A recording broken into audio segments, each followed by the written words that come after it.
Dan Mbappe pengen ke Madrid, yang kejadian Camavinga. Ini kehidupan. Ini kehidupan. Yang ngotot pengen ke Madrid gak kesampaian. Yang mungkin gak kepikiran kesampaian ke Madrid sekarang, Eduardo Camavinga. Tapi ini anak memang top. Saya lihat cuplikan-cuplikan pertandingannya. Gelandang yang dribblenya bagus, penguasaan bolanya bagus.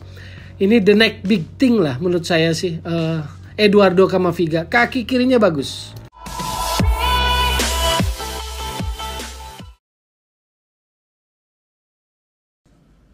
Oke, balik lagi di Gojek Bung Toel. Jendela transfer sudah ditutup 31 Agustus kemarin. Sangat menarik pergerakan di saat-saat terakhir di injury time. Itulah esensi dari industri sepak bola profesional sesungguhnya. Perputaran uang terjadi di sana. Dan bicara saat-saat terakhir, saya harus bilang bahwa Chelsea makin mengerikan. Saul Niguez, gelandang salah satu yang sedang banyak jadi incaran. Gelandang Atletico Madrid akhirnya bergabung ke The Blues Chelsea. Lini tengah Chelsea kan sebetulnya top. Nggak tetap hebat gitu loh. Dan sekarang ketambahan Saul Niguez yang makin mengerikan. Jorginho, N'Golo Kante, Mateo Kovacic, lalu kemudian masih ada Kai Havertz, Mason Mount, lalu kemudian ini datang Saul Niguez. Jadi Chelsea makin mengerikan. Siap di berbagai arena, Premier League maupun juga Liga Champion. Itu tuh soal Saul Niguez ke Chelsea. Kalau soal balik ke klub lama, rasanya ada 3 nama besar yang akhirnya balik lagi ke klub lamanya.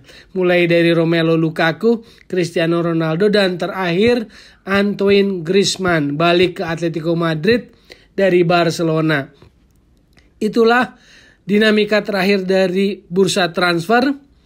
Ada yang menggetarkan seperti Chelsea dengan transfernya yang menurut saya sangat jitu, sangat efektif, dan itu makin membuat Chelsea sangat diperhitungkan. Saya pikir bukan hanya di Premier League tapi juga di Liga Champion.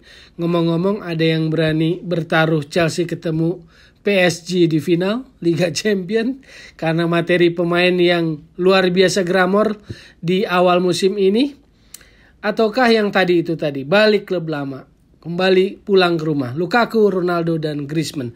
Tapi kali ini saya mau cerita tentang 2 sosok, yaitu Kylian Mbappe dan Eduardo Camavinga. Jadi proses transfer ini menarik perhatian saya.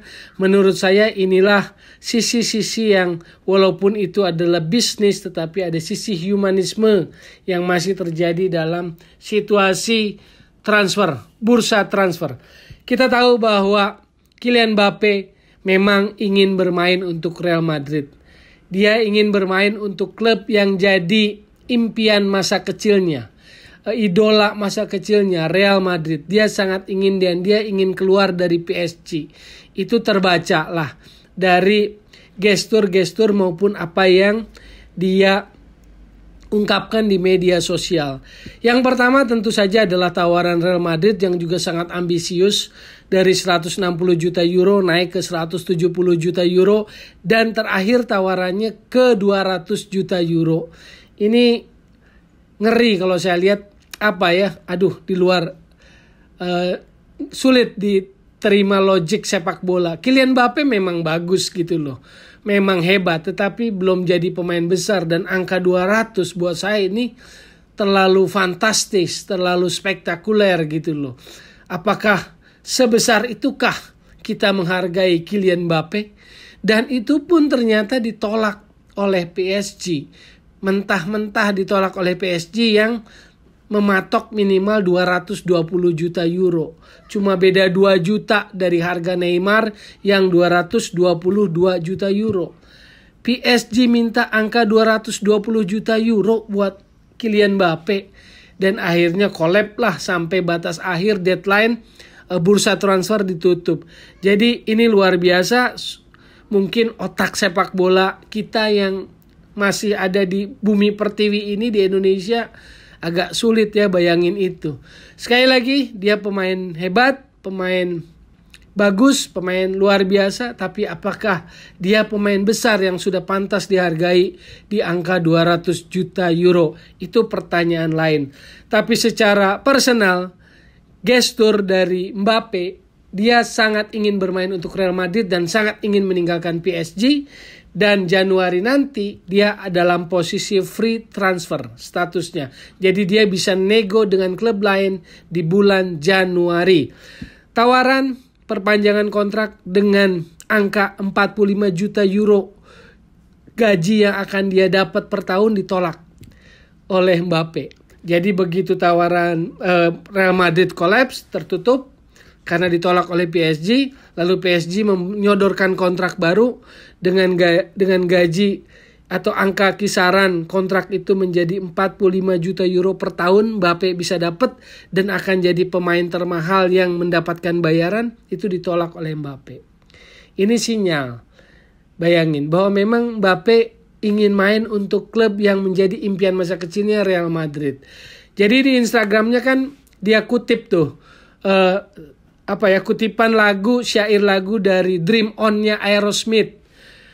I respect my brother for your professionalism. Reschedule your dream for later. Life is beautiful. You are the best, katanya.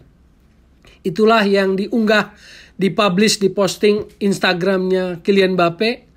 Tapi tak lama kemudian postingan itu dihapus lagi. Mungkin dia mau jaga situasi lah ya, supaya tidak berkembang spekulasi, gosip, dan lain sebagainya. Itulah cerita tentang Mbappe dan Real Madrid. Mbappe sangat menginginkan tapi tidak terjadi transfer itu. Sebaliknya Eduardo Camavinga mungkin gak pernah kepikiran segera bermain untuk Real Madrid. Eduardo Camavinga. Tapi Real Madrid bisa mewujudkan transfer dengan Eduardo Camavinga, salah satu bintang usia muda under 20 yang ada di top one of the best, salah satu dari pemain terbaik kategori U20 di Eropa saat ini. Eduardo Camavinga bisa diboyong ke Santiago Bernabeu dengan angka 30 juta euro. Eduardo Camavinga ini menarik. Dia lahir di kamp pengungsian di Angola dari orang tua yang orang Kongo. Lihat, bayangin. Bukan asalnya yang penting, tapi ujungnya. Kalau sebagai manusia, ini yang saya bilang humanisme itu. Dia lahir di kamp pengungsi di Angola dari orang tua orang Kongo. Lalu umur 2 tahun dibawa pergi oleh orang tuanya ke Prancis. Jadi menempuh perjalanan 6.550 km menuju Prancis, tinggal sekitar 40 km dari Rennes. Lalu kemudian usia 11 tahun masuk akademi Rennes. Lalu kemudian 16 tahun dia dapat kontrak profesional dan dia menjalani debut pertamanya menjadi pemain termuda dalam Ligue 1 yang menjalani debut di Ligue 1 usianya 16 tahun 4 bulan 27 hari. Bayangin tuh. 16 tahun 4 bulan 27 hari dia menjalani debutnya di Ligue 1 Prancis. Lalu tahun lalu dia menjadi pemain termuda dalam sejarah sepak bola Prancis yang bermain untuk tim nasional Prancis di usia 17 tahun 9 bulan 29 hari. Ini mematahkan rekor termuda sebelumnya atas nama siapa coba? Kylian Mbappe yang rekornya 18 tahun 3 bulan. Itu sejarah, itu cerita, bayangin. Mbappe 18 tahun 3 bulan dipatahkan rekornya oleh Eduardo Camavinga 17 tahun 9 bulan menjadi yang termuda bermain untuk Le Blues. Dan Mbappe pengen ke Madrid, yang kejadian Camavinga. Ini kehidupan. Yang ngotot pengen ke Madrid gak kesampaian. Yang mungkin gak kepikiran kesampaian ke Madrid sekarang, Eduardo Camavinga. Tapi ini anak memang top. Saya lihat cuplikan-cuplikan pertandingannya. Gelandang yang dribblenya bagus, penguasaan bolanya bagus. Ini the next big thing lah menurut saya sih, Eduardo Camavinga. Kaki kirinya bagus. Ini pemain salah satu calon bintang. Dan kita berharap Carlo Ancelotti di Real Madrid, Santiago Bernabeu bisa membesarkan Camavinga ke arah yang benar. Maksudnya proses perkembangannya biar makin sempurna di Bernabeu. Karena ini saya lihat talent yang luar biasa setelah Kylian Mbappe. 37 juta euro mungkin bukan alat marketing yang efektif bagi Real Madrid untuk jualan jersey. Ketimbang kalau dapetin Kylian Mbappe, pasti jualan jersey Kylian Mbappe-nya pasti naik melonjak. Karena sekarang Madrid mungkin harus mengerem dulu, nggak dapat bintang baru yang bisa mendongkrak, memboosting aspek bisnis dari penjualan jersey. Tapi dia kedatangan talent, bakat yang luar biasa dalam sosok Eduardo Camavinga. Yang ingin ke Madrid Kylian Mbappe, yang kejadian Eduardo Camavinga. Anak yang lahir di kamp pengungsian dan umur 2 tahun migrasi ke Prancis untuk besar di Rennes Academy dan bermain profesional di Rennes. Sekarang di Real Madrid, akan main dengan Toni Kroos, akan main dengan Luka Modric dan Karim Benzema.